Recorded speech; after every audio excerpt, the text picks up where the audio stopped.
Sean Connery chasing a drug dealer in the outer space thriller Outland, one of 4 new movies we'll be reviewing this week on sneak previews. Across the aisle for me, Roger Ebert, film critic of the Chicago Sun-Times. And across the aisle for me is Gene Siskel, film critic of the Chicago Tribune. Well, in addition to Outland, we'll also be reviewing Death Hunt, the new action adventure starring Charles Bronson and Lee Marvin, and Take This Job and Shove It, based on the country song of the same name. But first, Gene starts with the story of the daring and resourceful masked rider of the plain. Right. Well, this is an easy film to review. The Legend of the Lone Ranger is one of the worst movies of the year. It fails totally as a Western, as an adventure film, and as a children's entertainment. This is the version of the Lone Ranger story that caused all the commotion about 1.5 years ago when the producers of the film wanted to disassociate the old Lone Ranger, actor Clayton Moore, from their new film. Well, lucky Clayton Moore. In the story, the young ranger, played by Clinton Spilsbury, you'll notice I didn't call him actor Clinton Spilsbury, he's raised by the Indians after losing his parents. An Indian brave named Tonto befriends him and offers to help during target practice. Maybe you need a bigger target, like a sleeping buffalo. Try this. A silver bullet. It's more accurate.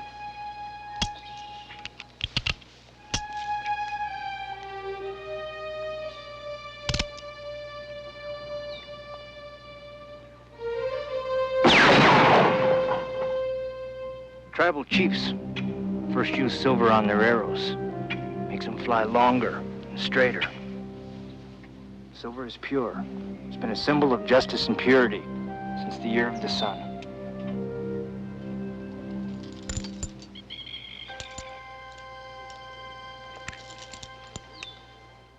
Gee, that's a new one. I didn't realize that the reason that the Lone Ranger uses silver bullets is because he's a bad shot. The film is badly acted and horribly paced. It takes a full hour before we ever see the Lone Ranger in his costume with the mask and everything. That was a stupid decision. The Lone Ranger in costume should have been the centerpiece of this movie. We should have seen him sooner. And when the Lone Ranger finally does arrive, he's involved in a silly adventure. A crazed Texan wants to run his own territory separate from the United States.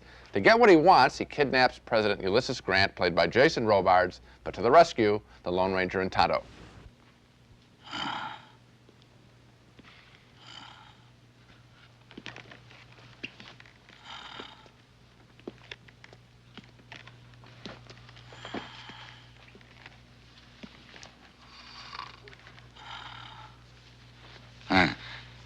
Mr. President.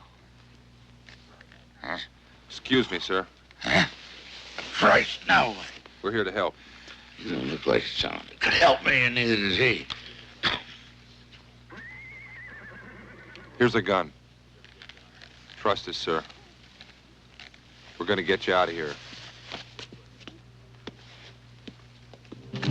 This way. Light the fuses.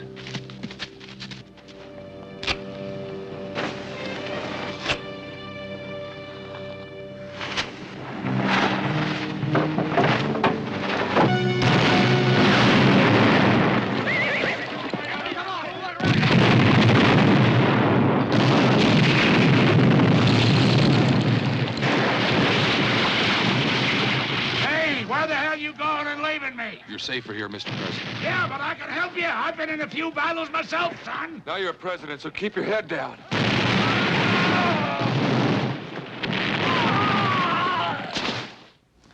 What more can I say about this movie? It indicts itself, except to say that I think it's going to provide a great trivia question for the 1990s.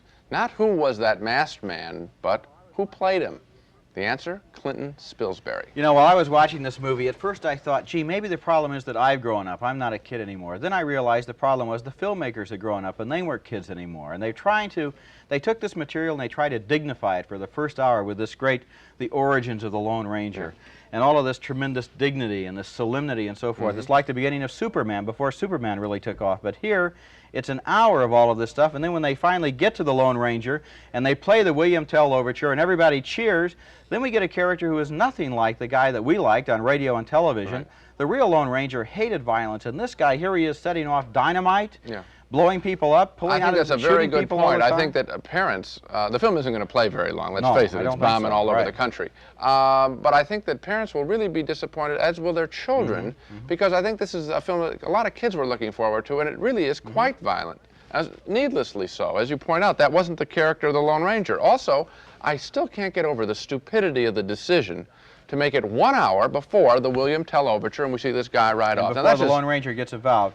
It should have been, despite the fact that it's filled with violence, we should add it's very slowly paced. Right. And it should have been breakneck right out of the starting gate. It just should have been... How about having a sense of humor of the character? You know, enjoying the presentation of this character. You don't get it from the actor, Clinton Spilsbury. You don't get it from the filmmakers or the director. You know, in Superman, remember at the beginning of Superman, he looks at the one phone booth and he can't, Right. it's a modern phone booth, so he can't change his clothes in Right. there. There should have been a little humor in this one with the Lone Ranger's mask. You know, as if Anybody. anybody is going to be fooled by that 2% of his face being No covered up. humor and a slow story. Right, a real disappointing movie. Let's go on to a couple of other Western legends, Charles Bronson and Lee Marvin. These are two men whose faces have taken on such character over the years, they almost look like weathered bronze sculptures instead of members of the Actors Guild. Their faces and their absolutely unshakable screen personas are the two best things about Death Hunt, a boring thriller that consists almost entirely of the slowest chase scene in history as everybody slogs north to Alaska through knee-deep snow. Bronson plays a touchy and independent Canadian trapper who's killed a man in self-defense in a fight, and Lee Marvin is the sheriff who comes to arrest him. Johnson! This is Edgar Millen of the Royal Canadian Police talking to you. I don't want any trouble. And I don't want to see nobody else get hurt. I'm coming in to talk to you. Now hear me out.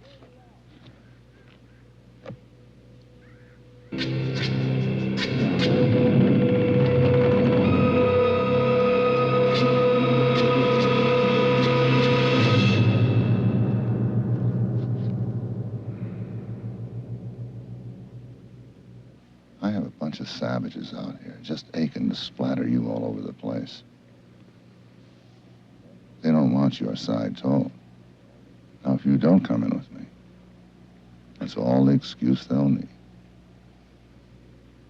They'll either kill you or get themselves killed trying. I can't let that happen. You can't stop it.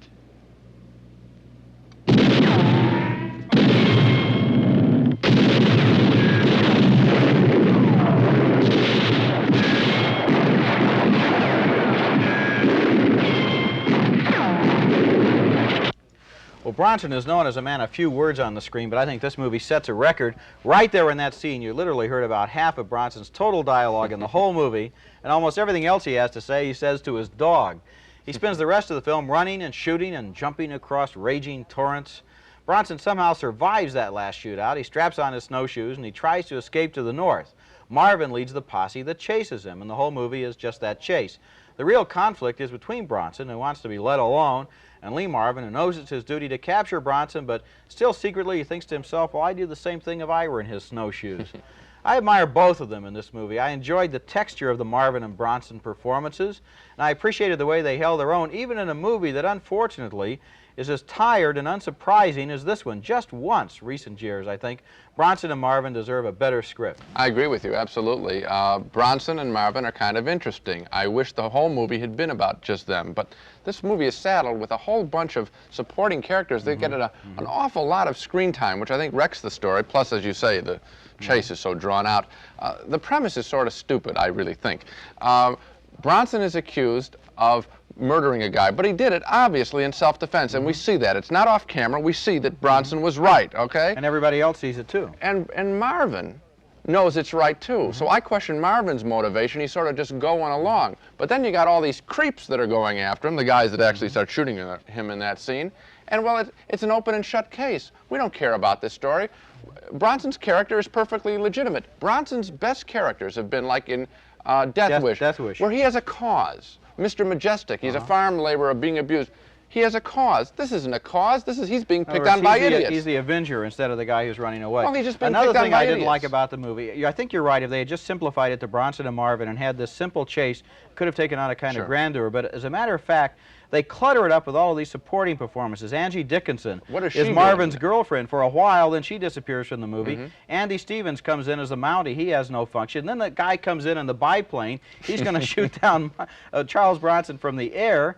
That's ridiculous. We're constantly being distracted from this basic conflict between the two men. Yeah, a big mistake in casting. Why all these extra roles? I didn't get it. Our next film, though, is a pleasant surprise. It's a workers' rebellion comedy, sort of a male version of 9 to 5 that works surprisingly well because it takes its story seriously. The film is Take This Job and Shove It, based on the 1977 country tune by Johnny Paycheck. The film stars Robert Hayes from the movie Airplane as a young executive sent back to his hometown by the boss of his corporate conglomerate to improve the profits of a new acquisition, a small brewery in Dubuque, Iowa. Fellow executive Martin Mull tries to offer some advice to Hayes. You can only fake it for so long. I shot you just got yourself the Dubuque Star Brewery. Yeah, old man Pickett finally broke down. And God's gift to women better have his body in Iowa by Friday, or its soul is on welfare on Monday. Read it and weep. 4 weeks to deliver a 50% production increase.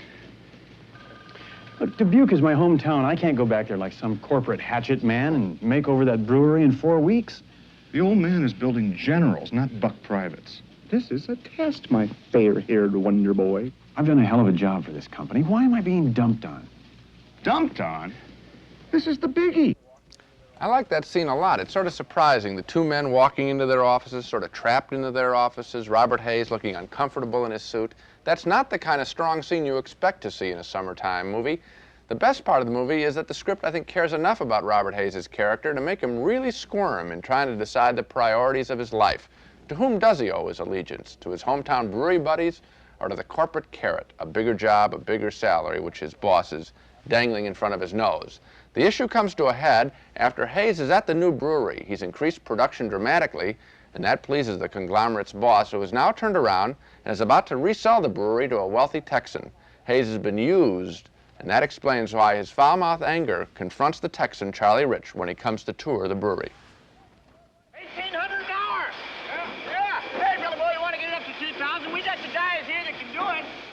Hey, Ray, how'd you like to be president of works, huh? Oh, Billy boy, needs someone here who knows what you're doing, because God knows he doesn't know bull.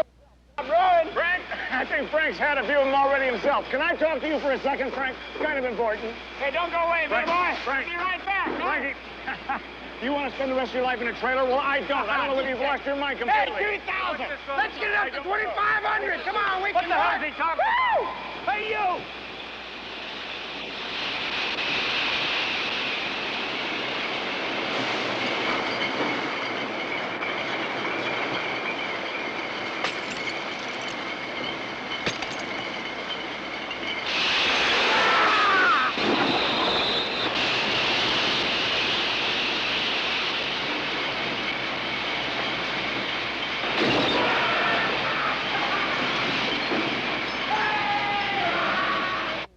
Those two scenes are the movie in a nutshell, a surprisingly good mix of slapstick comedy and some genuine drama.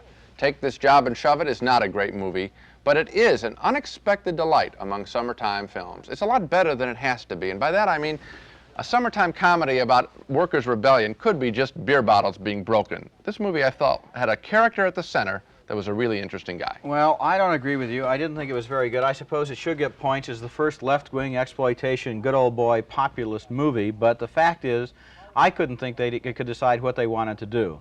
Part of the time they're talking about the issues. You have the conglomerate coming in. The rest of the time it's a bedroom romp with a three-way love triangle.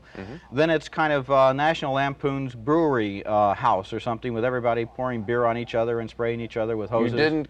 Well, I mean, obviously what I'm saying is it had, yes, all those elements that you just named, and it did them well, I thought. In other words, I thought that the guy, I was really caught up with this guy, the poor guy who makes it out of a small town. He's from Dubuque, goes to Minneapolis to the big conglomerate, and then has to come back home. And I felt he was really, I think this guy's a terrific actor. I love the story. I mean, and the fact is, you tell me the story, I would like to see that film. I think maybe this movie needed a rewrite because it's so chaotic, it never organizes its elements. Just as soon as you have a scene that makes some kind of a halfway serious point, it goes to complete slapstick, and the movie doesn't seem to care seriously about anything. So you didn't think they accomplished the balancing act that I'm saying it obviously did? So we disagree. We disagree, but I think this is one people ought to take a chance on. Well, I don't, so here's one that I think they should take a chance on. The Legend of the Lone Ranger, which is not the one they should take a chance on, left us wondering if the Western was dead, but a new science fiction movie named Outland suggests that the Western is alive and well and living on the moons of Jupiter. Outland is set on a space station millions of miles from Earth, but its plot is borrowed directly from High Noon, the classic 1952 Gary Cooper Western. Both movies use the same basic plot. A U.S. Marshal arrives in an isolated town, takes on the bad guys, and doesn't get any help from the terrified locals. Sean Connery plays the Marshal in Outland, and here he is talking to Francis Sternhagen, the ship's doctor, about a plague of mysterious deaths. Are you Dr. Lazarus? Yes, take 2 aspirin and call me in the morning. That's a doctor joke. Are you the new marshal? Yes. I'd like to talk to you for a few minutes. I got an alibi. I got 4 people who swear they were playing poker with me. I've never heard that one before. That's really funny. Sorry.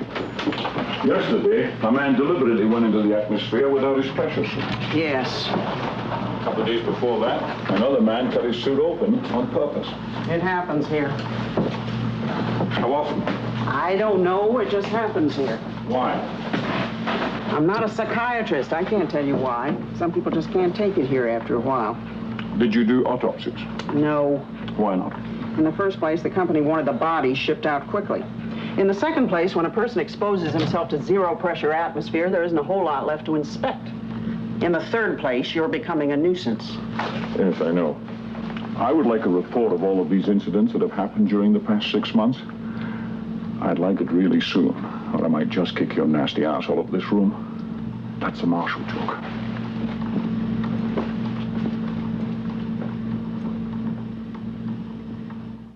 The doctor there, Francis Sternhagen, is the only person on board that Connery can trust, and they turn out to have a nice relationship together. It turns out from Connery's investigation that the mining company that owns the space station is secretly selling drugs to its own miners to make them work harder, and that every once in a while the drugs make the workers work just a little too hard, and they want to take a walk outside the space station in zero atmosphere without their spacesuits. That leads to a lot of messy scenes of people exploding. After Connery uncovers the drug ring, he goes to the company manager, played by Peter Boyle, who thinks Connery is just fishing for a payoff, a bribe. But Connery already knows that Boyle is the ringleader. Now, every year a new marshal comes to start his tour. You all know the score. You know the score. You're no different. If this hero routine is to get your price up, I'll think about it. What are you at? You. What is it with guys like you? I mean, if you were such a damn super cop, what are you doing on a company mining operation like Isle? They didn't send you here as a reward for your sterling service. You know that, and I know that. I read your record. You got a big mouth. That's why you send from one toilet to the next. Me, I don't plan on spending the rest of my life doing this. Well, good for you. Now, look, this charade of yours is silly. You try and meddle, I want you to know what you're meddling with. You got something to prove, prove it to yourself, not to me. I'll see you around. If you're looking for money, you're smarter than you look. If you're not, you're a lot dumber. I'm probably a lot dumber. Boyle calls in 2 company hitmen to kill Connery, but the marshal outsmarts this guy with a rifle by stalking him from outside the space station.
Somehow you might think that one of the most experienced hitmen in the universe would know that that would happen when he shot off his rifle inside a high-pressure situation, but I guess not.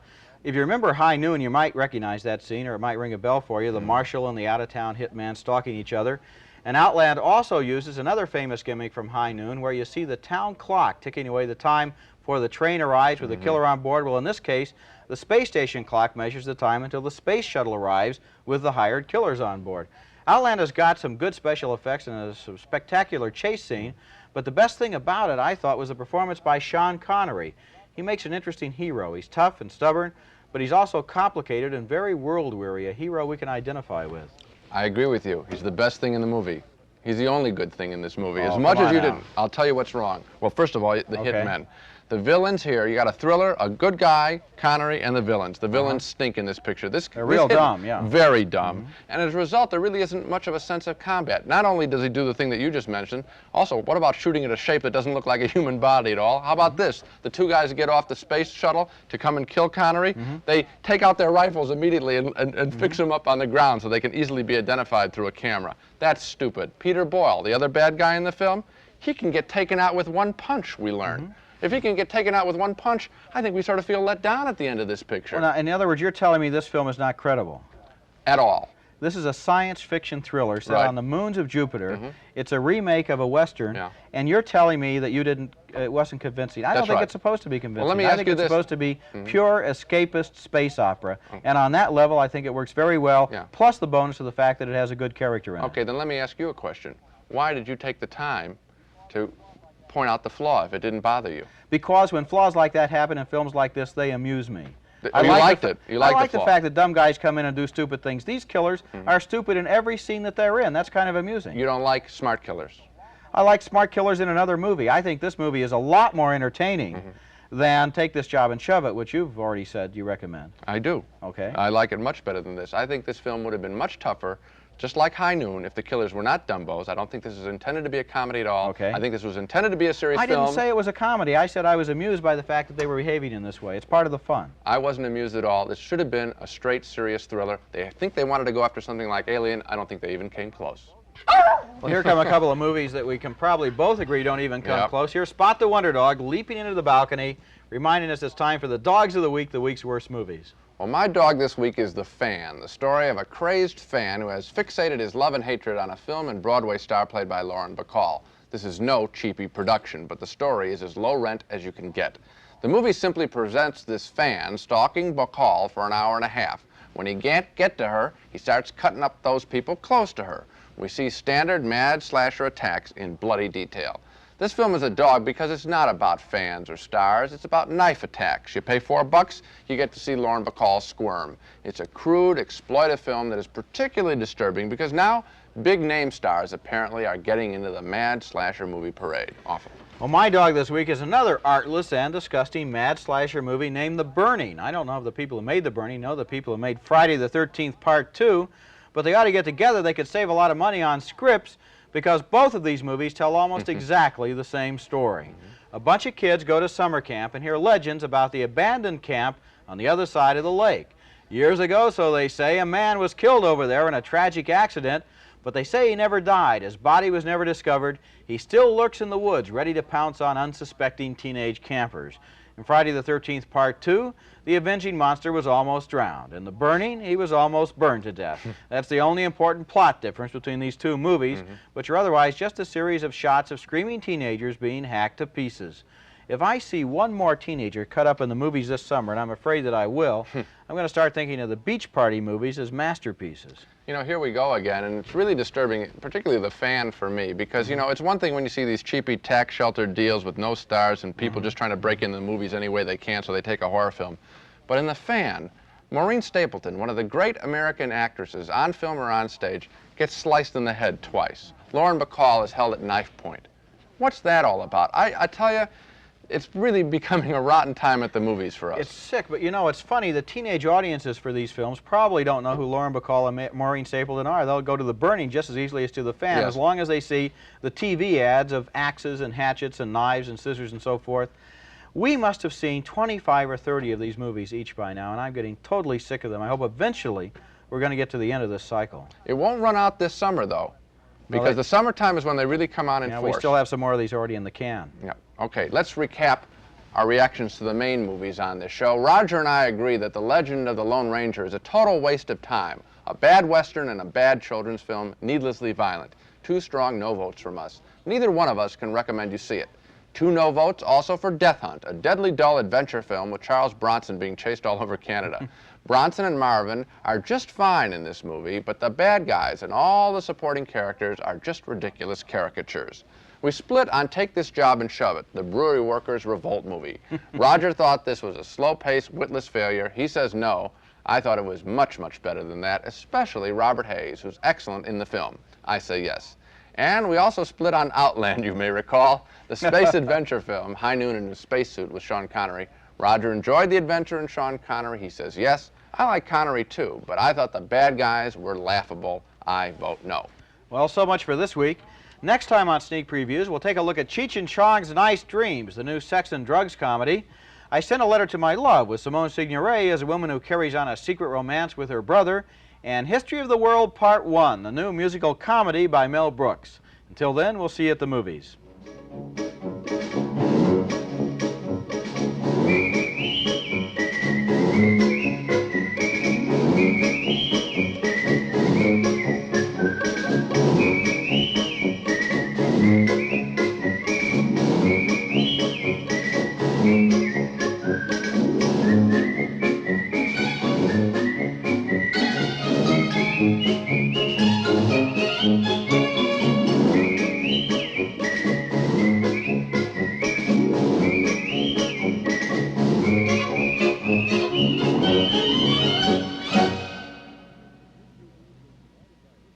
Funding for Sneak Previews was provided by this station and by other public television stations.